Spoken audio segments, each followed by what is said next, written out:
Welcome to Top 10 Archive. Without parents, there would be nobody to cart around a dozen children to the latest kidcom playing at the local movie theater. So it's only fair that the writers think of the poor adults stuck watching 120 minutes of adolescent humor and throw in a little something that only they would, or rather should, understand.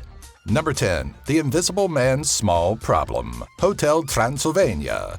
Think a movie like Hotel Transylvania is only for small children? While the cartoon versions of our favorite mythological monsters is definitely aimed towards a younger demographic, it's not without its nods towards a more adult audience. Take, for instance, the scene where the Invisible Man goes for a dip in the pool and experiences a rather common dilemma among men.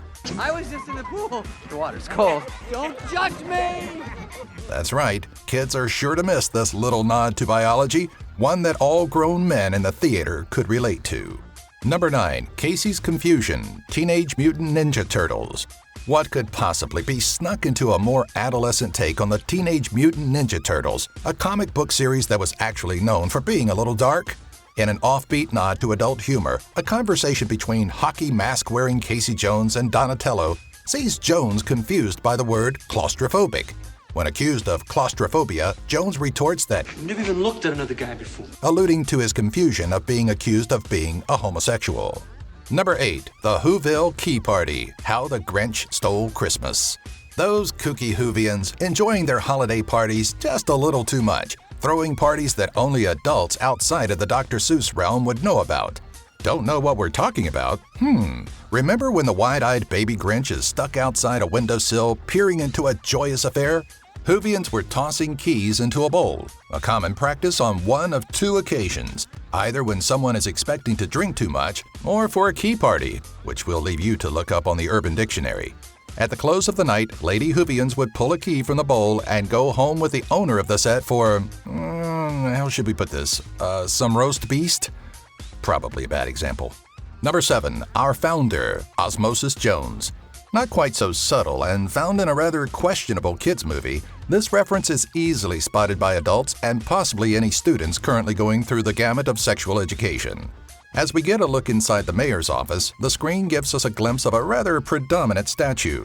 The inscription reads, "Our founder," and pays tribute to a sperm cell. We hope parents were ready to have the talk with their kids thanks to this clever, albeit unnecessary allusion to the sexual processes that took place to produce the ailing Frank Dettori, played by Bill Murray. Number 6. The Fun Part. Robots.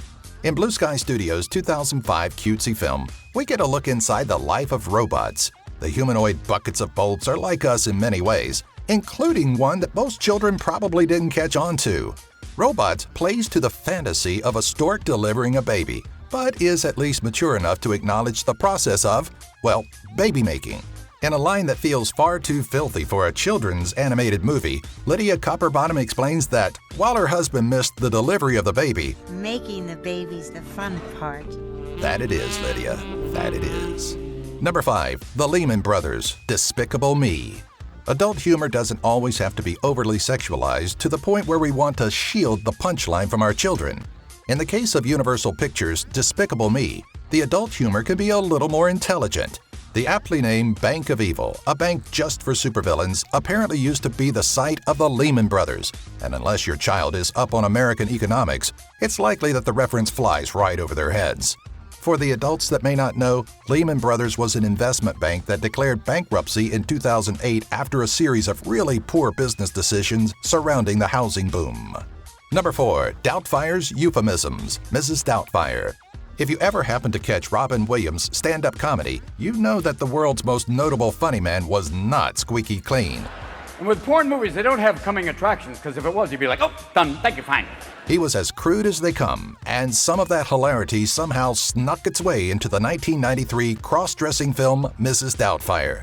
Throughout a bulk of the movie, Williams's female personality, Mrs. Doubtfire, tosses out inappropriate euphemisms and insults the size of Kanye West's ego.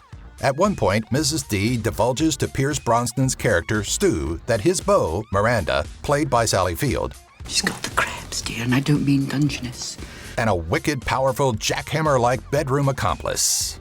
Number 3. A String of Inappropriateness. Shrek.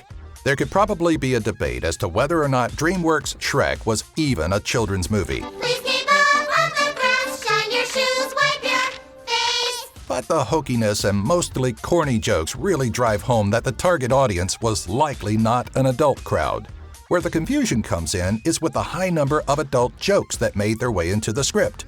Jokes like the titular Shrek claiming the villainous Lord Farquaad's castle is a sign of compensation for the Lord's other shortcomings, or even the tiny Lord's name. Take out the R and you may hear something completely different. Pay attention and you may also catch some inappropriateness from Robin Hood and his merry men and Farquaad's magic mirror. Number 2. We Want Children, Hocus Pocus. On the hunt for children to fuel their spell that will keep them alive eternally, the Sanderson sisters were sure to run into a little resistance from the good people of Salem, Massachusetts. Surprisingly, they did come across a presumably lonely bus driver that was far too willing to provide the trio with children. Just not in the manner they expected, or that the movie's younger viewers would understand. When Bette Midler's Winifred Sanderson conveys to a bus driver their desire for children, the driver retorts that it may take me a couple of tries, but I don't think that'd be a problem. What a filthy, filthy man. Let's also not forget Max's obsession with poor Allison's yabos. Number 1. Moving the Earth, Aladdin and the King of Thieves. Disney may have a weird track record with adult material showing up in their films, but this blatant joke in Aladdin and the King of Thieves may take things a bit further.